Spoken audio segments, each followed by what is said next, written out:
Olá, estamos começando mais um programa Fazendo X, o programa que você acompanha todos os dias pelo Canal X ou tvcanalx.com, 10 da manhã e 4 da tarde. E no nosso Fazendo X de hoje, mais dicas de saúde, que sempre é tão importante para você que nos acompanha saber como prevenir certas doenças. E nesse mês de novembro, nada mais importante do que falarmos sobre a próstata, as doenças da próstata, o que é esse órgão, sobre o câncer de próstata, já que nós estamos no mês azul, no Novembro Azul, que é o mês de prevenção ao combate dessa doença, que é tão complicada, às vezes a gente não sabe, mas o doutor aqui, hoje nosso convidado, o doutor Humberto Terueto, vai até nos passar dados de casos que surgiram nesse ano, que surgem em Santa Catarina. Então, nosso convidado, como eu já falei, o urologista, doutor Humberto Terueto. Obrigado por nos receber aqui em seu consultório, doutor. Muito bom para nós tê-lo aqui no nosso programa e levar essas informações tão importantes, né, aos homens, que muitas vezes têm um pouco de preconceito e acham que comigo não vai acontecer e não é bem assim. Tudo bem, doutor? Tudo bem, eu agradeço a oportunidade que a gente tem que tentar colocar em todas as mídias, e obrigado a essa oportunidade, esse espaço no Canal X, para que a gente possa também tentar conscientizar os homens da importância das prevenções, da prevenção, tanto do câncer de próstata, quanto do ponto de vista das doenças cardiológicas, de todas as outras doenças que atingem o homem. Então o Novembro Azul está aí para isso, para chamar atenção, para que a gente consiga prevenir e evitar essas doenças. Doutor, então vamos falar realmente da próstata. O que é a próstata e qual a função dela? A próstata é uma glândula, é um órgão que fica abaixo da bexiga e envolve a uretra. E a próstata ela produz o que é ejaculado, ela produz parte do esperma. Então, apesar do testículo produzir o espermatozoide que dá a fertilidade do esperma, todo o resto do líquido é produzido na próstata. Então esse líquido fica reservado nas vesículas seminais e depois, quando tem ejaculação, ele sai. Mas a próstata então é a glândula responsável por produzir esse líquido ejaculado. E a gente sabe, né, que a próstata, a maioria dos casos, enfim, talvez o que mais ocorre na próstata em termos de doença é o aumento dela, né? Ela tem acontece um aumento da próstata, daí surgem então algumas doenças benignas ou malignas, que é o caso até da hiperplasia. É um problema então assim que a próstata aumenta e surge o quê? O que acontece quando é diagnosticado hiperplasia num paciente, doutor? Após os 40 anos, todo homem tem um aumento do volume da próstata. Já é normal que isso aconteça. Normal. Isso vai acontecer independente de qualquer outra coisa. Só que em alguns homens esse aumento acontece antes e em outros acontece depois. E se o homem vivesse até os 100 anos, todos eles iriam ter problemas com esse aumento. E quais são os sintomas, então? Isso, como ela envolve a uretra, onde passa a urina, e quando ela cresce lateral, mas cresce fechando o centro também, então acaba obstruindo a saída da urina.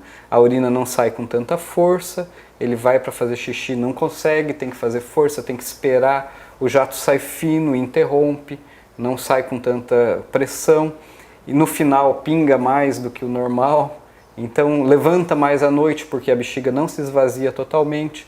Então são esses sintomas que podem, que geram um certo desconforto, que a gente mede, tem umas tabelas que a gente utiliza para medir, para ver o tipo de tratamento que seja necessário. Mas essa hiperplasia, então, no caso, esse aumento dessa próstata, né, da próstata, não quer dizer ainda que a hiperplasia é uma doença maligna? Não, essa doença, como eu falei, ocorre, provavelmente vai ocorrer em todos os homens. Uns sentem mais, outros menos, acontece mais cedo ou mais tarde, mas essa hiperplasia, o aumento que é benigno, isso todo homem vai ter. Agora, dentro desse crescimento benigno, pode surgir uma lesão pequenininha que futuramente pode desenvolver e virar um câncer. Se a ideia da prevenção, de se fazer os exames periódicos, é que a gente descubra, se surge esse nódulo, descubra isso antes de dar sintomas. Porque se a gente esperar para que isso dê sintomas, pode ser muito tarde para o tratamento. E além dessa hiperplasia e do câncer de próstata, existe outro tipo de doença que pode acontecer nessa região?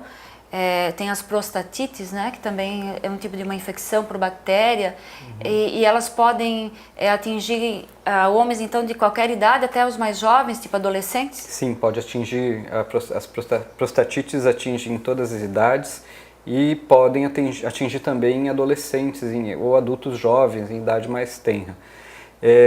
As prostatites têm que ser em adultos com mais idade, elas têm que ser diferenciadas do câncer de próstata, porque a prostatite também leva a um aumento do PSA, que é o marcador, que é o exame que a gente usa para detectar o câncer, e pode levar a alterações no toque retal. Então elas são um diagnóstico diferencial de câncer muito significativo, são uma coisa importante que tem que se diferenciar. Mas então, como surge a prostatite? É uma infecção por bactéria? Sim, é uma infecção, a bactéria entra, na grande maioria das vezes, via uretral, ela entra pelo canal da urina, pode vir da pele ou até do intestino, ela entra no canal, vai até a próstata e faz uma infecção. E esses tratamentos, doutor, tanto da hiperplasia quanto das prostatites, né? São fáceis de tratar, são tratamentos longos? Como que funciona? Principalmente a prostatite, são tratamentos longos, né? A próstata ela não recebe muito bem o antibiótico e aí tem que se fazer o uso de antibiótico por um período de tempo muito, muito longo, para nós até acima de 30 dias, quando existe uma infecção, porque o antibiótico não penetra bem. Já quando é um aumento benigno, sem infecção, existem tratamentos hoje para longo prazo para tentar diminuir a próstata e relaxar ela para a urina poder passar melhor naquela região. Então, mas são tratamentos paliativos, eles melhoram, mas na verdade não curam, não tiram a próstata. Então, daqui a pouco a gente vai estar falando sobre o câncer de próstata, né, que assusta tanta gente e tem que assustar, que bom que assusta, né? Para que as pessoas procurem os médicos realmente especialistas nessa área e procurem o quanto antes se tratar e ver se realmente é um câncer. Doutor, o senhor citou antes o exame de PSA. Então, muitos homens acham que chegou a 40 anos ou 50 anos, depois nós vamos também falar da idade ideal, né? Oi? Tem que esclarecer bem essa questão da idade, né? O PSA, que é um exame de sangue, ele é altamente eficaz para diagnosticar um problema de próstata, porque tem homens que com ele acham que vão poder evitar o de toque retal. Apesar do PSA, ele causou, a descoberta do PSA nos anos 80, causou uma revolução no diagnóstico do câncer de próstata, né? Então ele veio para ajudar bastante principalmente na definição, no screening, na descoberta do câncer. É um exame que é feito através do sangue e que pode alterar qualquer coisa que mexa com a próstata, ele aumenta.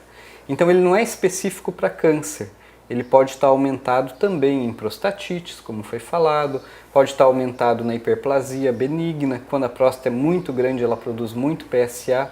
Então qualquer alteração na próstata, o PSA aumenta. Ele não é um marcador câncer específico, ele é um marcador próstata específico. Tipo, ele está mostrando que tem algum problema. Tem alguma coisa errada lá. Vamos investigar melhor. E vamos investigar melhor. E ele tem para próstata, mesmo para câncer, ele não é 100%. Então, assim, foi feito um trabalho em que de todos os pacientes que tinham câncer, em torno de 75% a 80% apresentavam um PSA acima dos níveis normais. Alguns, então, em torno de 20% a 25% apresentavam PSA normal, né, e com isso acabava se não detectando o câncer. Então existem alguns cânceres que não chegam ainda a alterar o PSA, mas que estão ali e existem. E para tentar melhorar o diagnóstico, a gente associa ao PSA o toque retal. Então, com o PSA sozinho, a gente consegue detectar de 75% a 80%, mas associado ao toque, nós chegamos a uma acurácia de em torno de 94%. Também não é 100%, mas já chega bem perto dos 100%. E a questão do PSA, ele ele ajuda no descobrir, mas não é a única coisa. Eu já tive pacientes em consultório com um PSA normal e o toque alterado, que a gente foi fazer daí uma investigação mais a fundo e realmente ele tinha um problema. E não foi um, foram alguns. Então a gente sempre insiste nessa questão. Se a pessoa pode fazer os dois, é melhor fazer os dois. Se não pode, claro, melhor fazer só um, daí faz o PSA, mas a questão do toque ela complementa, ela ajuda no diagnóstico. E a gente estava falando da questão da idade, né? Então, já que nós falamos, vamos lá, doutor. 40 anos, 50, ou é quando já tem algum caso na família, esse homem tem que procurar um pouco mais cedo o consultório, se um pai, um irmão já teve câncer. Vamos falar um pouquinho disso para deixar isso bem claro para as pessoas. A idade, a partir de quantos anos, né? Com quantos anos que o homem tem que começar a fazer esse exame? Na verdade, assim, se o paciente é um paciente de risco, que tenha um familiar ou 2 familiares diretos com câncer de próstata, ele tem uma chance maior de desenvolver a doença. Então, quando tem um familiar direto, ou pai ou irmão, que teve câncer, ele tem 2 vezes mais chance do que a população em geral de desenvolver câncer. Se ele tem 2 familiares diretos com câncer de próstata, ele tem 5 vezes mais chance de desenvolver a doença. Então isso é exponencial, ele vai cada vez multiplicando mais essa chance, conforme o número de parentes que possam vir a ter problema. Então, é um câncer que é de transmissão hereditária. Então, se tem algum familiar, tem que iniciar mais cedo. O mais cedo é quanto, né? A gente sempre orientou aos 40 anos. Acima de 40 anos tem que iniciar a fazer o PSA e toque retal, principalmente esses pacientes que tiveram podem ter maior familiar. Chance, né? Ou afrodescendentes também podem ter, eles têm uma chance maior de ter câncer de próstata. Então, familiar direto ou afrodescendente, ele tem que iniciar com 40 anos. Ano passado isso mudou, né? Antigamente a gente falava 40 anos para quem tem familiar ou afrodescendente, 45 para quem não tem familiar ou não tem um fator de risco. Isso andou modificando um pouco. Ano passado o Ministério da Saúde começou a orientar que se fizesse aos 45 para quem tem risco e 50 para quem não tem risco. Aumentou um pouco o tempo, a idade. Mas eu sempre sugiro que, se é por prevenção, que se faça quanto mais cedo. Abaixo de 40, claro, não tem necessidade, mas acima de 40 anos, quem tem familiar, eu acho que é válido. E também, como o senhor falou, não custa, né? Fazer o exame e se prevenir, porque o mais importante é isso. É que nessa faixa etária dos 40 aos 45 anos, existe uma porcentagem pequena de pessoas que possam ter esse problema. Né? Então foi aumentado o tempo por causa disso, que do ponto de vista geral, essa porcentagem não seria significante, mas para quem possa vir a ter, e eu já tive muitos casos abaixo dos 45 anos, eu acho que é válido. A gente não pode esquecer que prevenção não é uma conta que a gente faz simplesmente. Exata, né? Então, por que não começar aos 40? Apesar de que, se começar aos 45 já ajuda, mas pode ser que a gente esteja perdendo tempo. Em alguns casos pode ser que isso aconteça, pode ser a perda de tempo, pode ser tarde demais. Pode ser tarde demais, porque os cânceres abaixo dos 50 anos, principalmente esses cânceres de próstata, eles são muito agressivos nessa idade. São os cânceres mais agressivos, são abaixo dos 45, com os homens mais jovens. Abaixo dos 50 e dos 45 anos. Os homens mais jovens, quando tem câncer de próstata, eles são mais violentos. Então por isso o diagnóstico precoce é muito importante para a gente conseguir curar a doença. Tá certo. Doutor, nós vamos chamar nosso intervalo agora, mas você que está em casa acompanha a gente logo após o intervalo, então, ainda com o doutor Humberto Terueto, para a gente falar um pouco mais sobre esse órgão tão importante que é a próstata, e depois também a gente vai entrar nesse assunto que para muitas pessoas é tão temido, o câncer de próstata. Então não sai daí que Fazendo X volta já já.